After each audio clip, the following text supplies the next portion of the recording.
guys, so this is a arm balance tutorial on ways that we lead into other arm balances. So from low crow going into crow pose, going into crane pose, heading into crow pose to handstand or crow pose to headstand or 8-angle kundasana.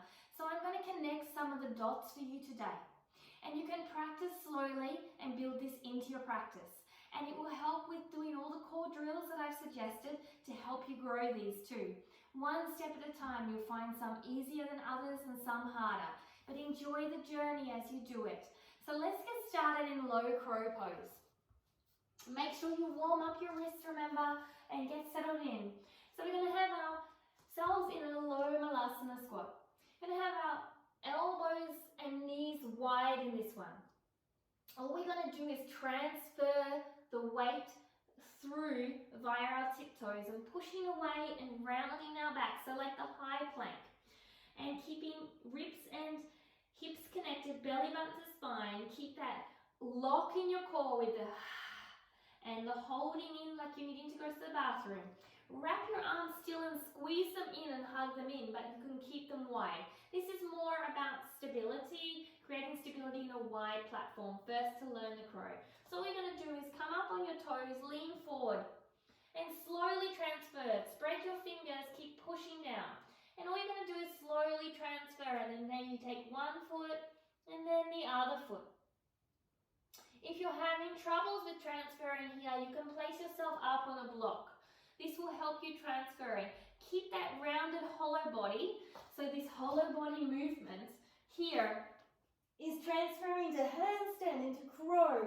See, here is your crow or your crane. Is here, crow, and the low one here.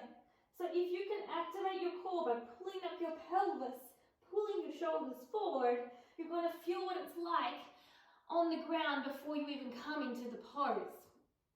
So once you've mastered that, just showing you with a block, grab the block, hop up on it, nice and wide. And all you're going to do is transfer the weight and lean forward. Elbows go wide, knees are on the up, just above the elbows. Preference is yours, where you prefer to have them. Just leaning forward, pushing into the arms, sucking up in the core. Trying to take 1 foot and 2 feet, finding your balance. Now with crow pose, we transfer it slightly. We ground ourselves by wrapping our arms in. We still have bent arms, but we are no longer out wide for stability. We're building balance. So balance requires us to come into the center of the gravity. So we're going to activate the legs. Squeeze the legs onto the elbows just above the tricep area, wherever you're putting them. Squeeze the tricep area, elbows back into the arms so they've got that nice lock that activates the core. Push away from the ground, wrap your fingertips and find your flight. Exactly. We're not going to start in a low Galavasana this time. We're going to start a little bit narrower on the tips of our toes. Find where you are comfortable with your knees. It could be right down towards the elbows, it could be higher up towards your armpits. This is your preference, okay? Squeeze on into the arms and arms squeeze back. It's very important, that dynamic opposition working together. From there, all you're going to do is lean forward, round out the spine again, tuck the core into place so hips come down, chest comes down, but still keep the ears open and away from the shoulders. Suck your fingers onto the mats. Use your gecko hands. Make sure your fingers are active. Your wrists are going to have to come into play. So this is going to make it a little bit harder now. This is why you need wrist flexibility, the same with crane pose. And slowly push on up. Taking 1 foot and then 2. Keep pulling in and pulling in from your arms to your knees. And wrapping up in your core. And coming down. Feeling that is very extreme and very, very hard work. Now from that movement, what we need to do to go into crane is straighten on up. So you're really sucking in, squeezing in with your legs. So starting the exact same movement as the crow pose. And you're just building a little bit more strength to bring your legs up and squeeze in to straighten. The only difference too is flexibility. See how my wrists are over? Now with your wrists over, for some people, they just won't naturally have that flexibility in their body. And crane pose can become all about that. And so don't be hard on yourself if that's something impinging you. Keep working on wrist strength and flexibility and work with crane until you, or crow, sorry, until you might be able to develop it. But crane and crow pose, that's the major difference, and then the increase of the straight arms. Now to develop a little bit of core in your crow pose, we're going to do some crow push-ups, because when we learn to squeeze our legs on and our arms together, we learn to push up into crane pose, or push up into crow pose, or push up into handstands. So to start, we're going to start low. We're going to start as our chest comes down low, and then we're going to squeeze. The movement is going to be wrap your arms, squeeze in. Going to start low, squeeze up. Start low, squeeze up. So that squeeze up is going to be incredible for your core, for your arm work, and everything encompassing. So start low, lean forward, find your balance. Squeeze on up. Squeeze your feet together, your arms together, knees onto your elbows, elbows onto your knees. Coming all the way down. Slow and controlled. Keep your belly button to your spine. Ribs connect to hips and squeeze on up. Squeeze your legs together. And back down. Now what you're going to find is you're going to build a lot of strength there. And that strength is going to build a lot in your core and transfer to other arm balance as well. So doing 5 to 10 repetitions is going to make a big difference and also help in the long term when you go from crow to handstand. So to do crow to handstand, we have to think about that squeezing up, and then we want to push our hips back in space so our legs can come up into that high Galavasana position. And that allows us to go in towards our handstand. We need to activate our glutes. We need to squeeze our thighs so our legs come into our core through our hip flexors. We need to keep pushing away from the ground, spreading our fingers, wrapping your arm in and around into that corset. So let's have a go. So from here, wrap your arms, squeeze your arms in. Find a nice strong core. Bring yourself onto the backs of your arms. From there, lean forward, find your balance, and push your hips up, knees into your core. Knees come together, and extend on up. Extend, pushing away. Keep your knees as they come in and push your hips back. Pull your belly button in, push your hips back. Push away from the ground. Keep your core wrapped and slowly coming down. And so you can see how the crow push-up helps you to develop into the handstand to crow. It takes time and you need to be patient. One good way to help you develop that core contraction to go up is to do crow to toe taps. So I love to go from my toes, wrapping my arms, fingertips spread, sucking in, nice strong grip, squeezing my arms onto my legs onto my arms, pushing my core up. From here, pushing my feet down to tap, straightening my hips, dropping back down. Pushing my feet to tap, straightening and coming back down. So that straightening movement contracts my thighs, and my thigh contraction allows me to squeeze up in space. So that's why I say contract your thighs, because that's going to allow you to help with your toe taps. If you're floating in, crow toe taps. And you can start the toe taps just simply by going tap, or 1, 2, keep squeezing in, or small lifts until you get that straight lift. You don't have to rush the journey. So next we're going to try the 8-angle pose. So with the 8-angle pose, you're going to set up like you were in elephant pose, bringing one leg over your shoulder and one arm back. From here, going to wrap the other leg on top of the leg over the shoulder. Place both hands down, squeeze your arms in, squeeze your legs across, and you're going to slowly lean forward, turning to tilt on the side, and slowly extending, squeezing here, squeezing, and squeeze. So squeezing your legs together, squeezing your arms together, squeezing your core, and lifting, extending out and leaning forward. Slowly lifting up, bending your legs and coming back. So you could start with just learning to lift and then drop down and then coming back up. So always try, one side is easier than the other. So again, I like to also think about sometimes keeping my feet flexed. That really helps for you to keep the activation. So squeeze the legs together. I can feel my core just sitting here squeezing. Squeeze my arms together, leaning down and elongating out. Breathing here, holding here, and coming back up. Now, if we want to transfer that and go from crow into 8 angle, let's have a look at that. So with the crow, you're going to have to bring the development of being able to take one leg off in your crow pose. So perhaps transferring weight like this could be a good place to start before you bring yourself into the 8 angle, because one leg is going to have to slide across, the other leg is going to have to slide down.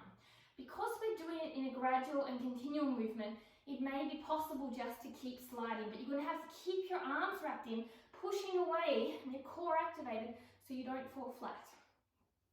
So let's have a look.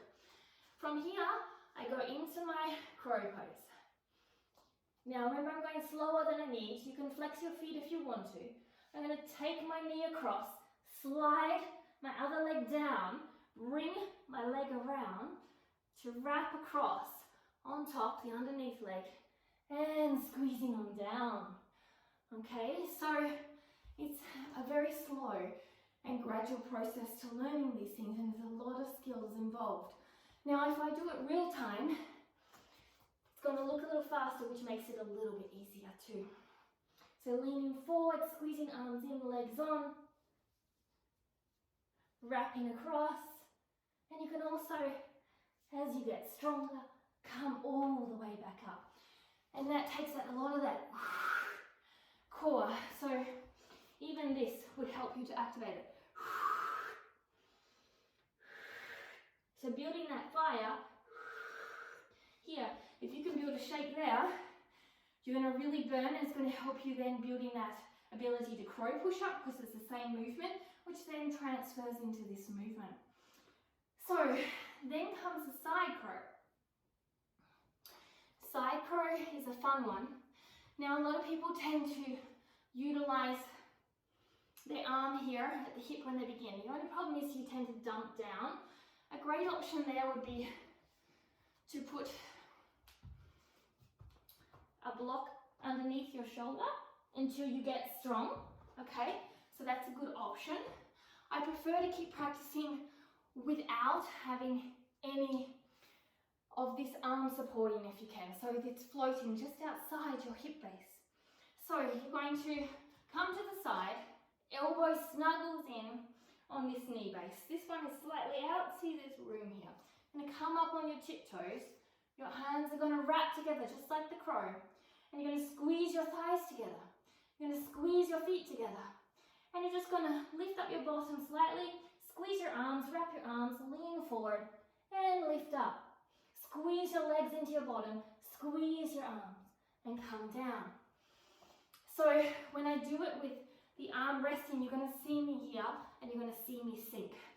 So slowly coming up, and here to rest my bottom, see how I need to sink down here? It's actually not very productive when you want to transfer weight or balance. So in the long term, it's quite hard for your shoulder plane, which is why a block is good, because it gives you equality at least until you build that strength.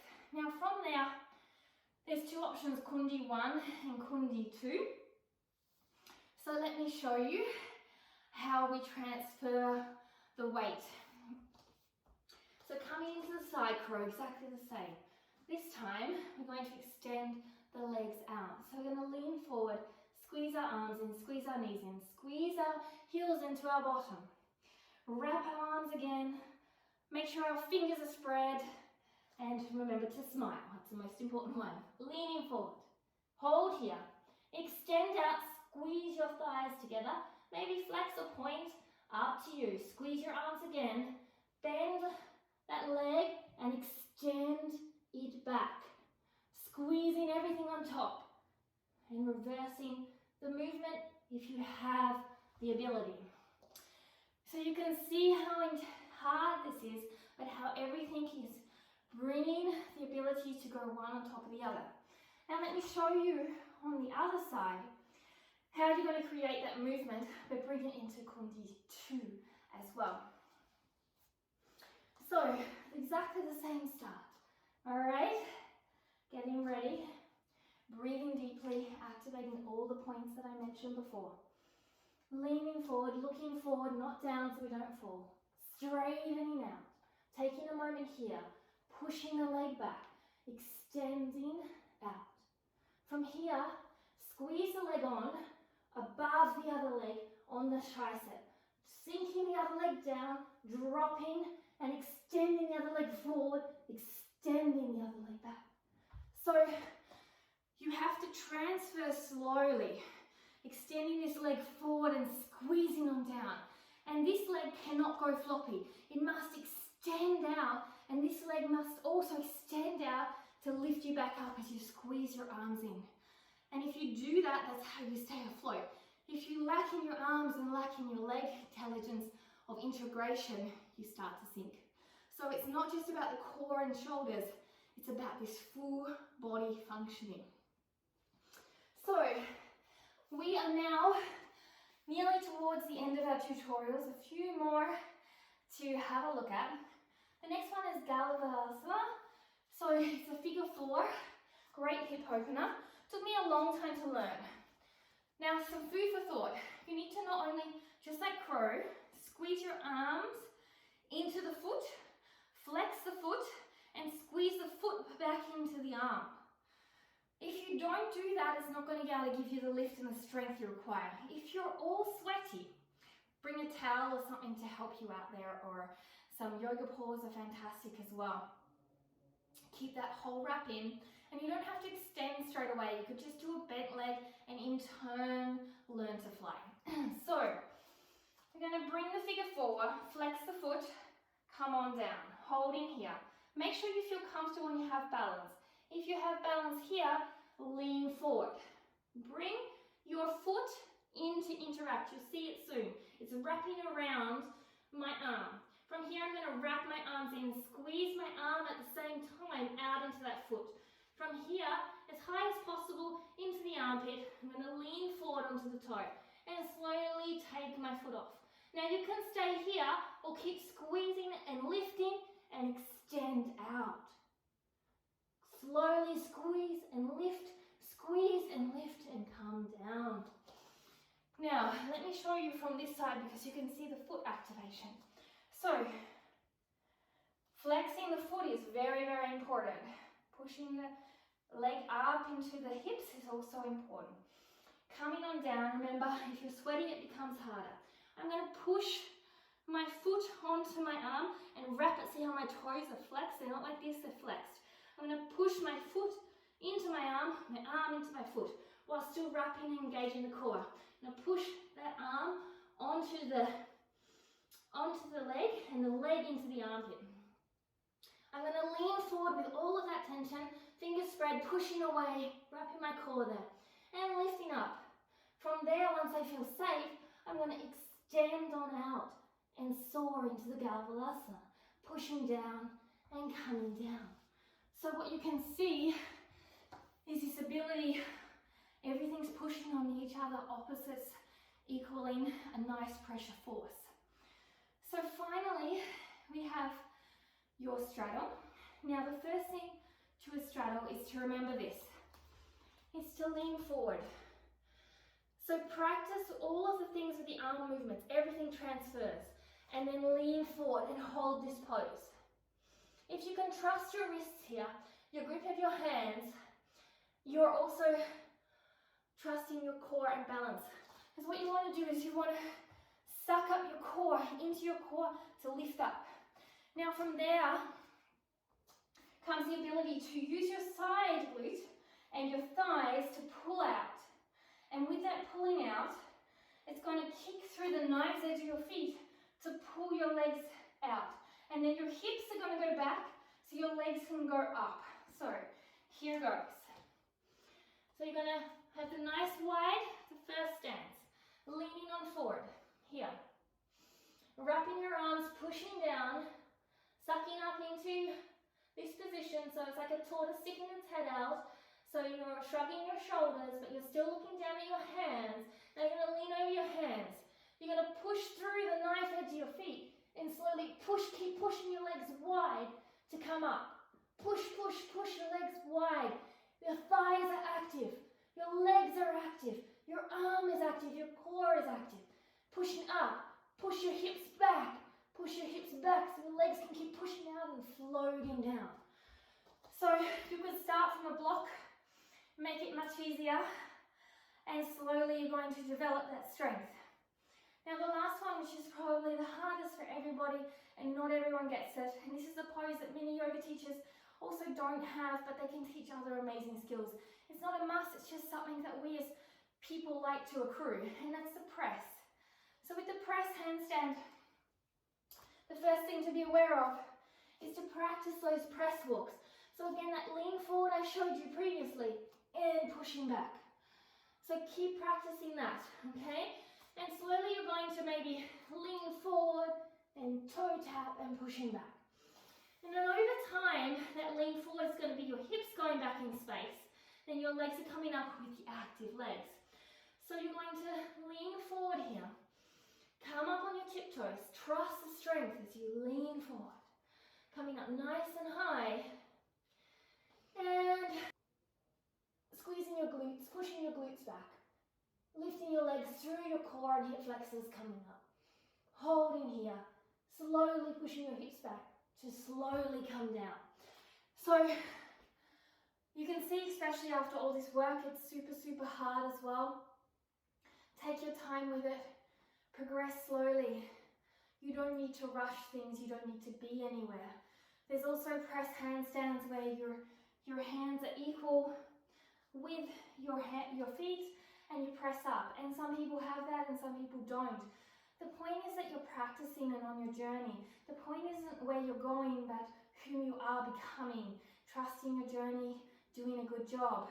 And everything takes practice and nothing is perfect, even on an incredibly inspiring practice that you might see. They will have days when they might not be able to press or are super tired. So be aware of that and take your time. So, the last one, as I said, was with your hands by your feet. Let's see if I have it in me today. Leaning forward.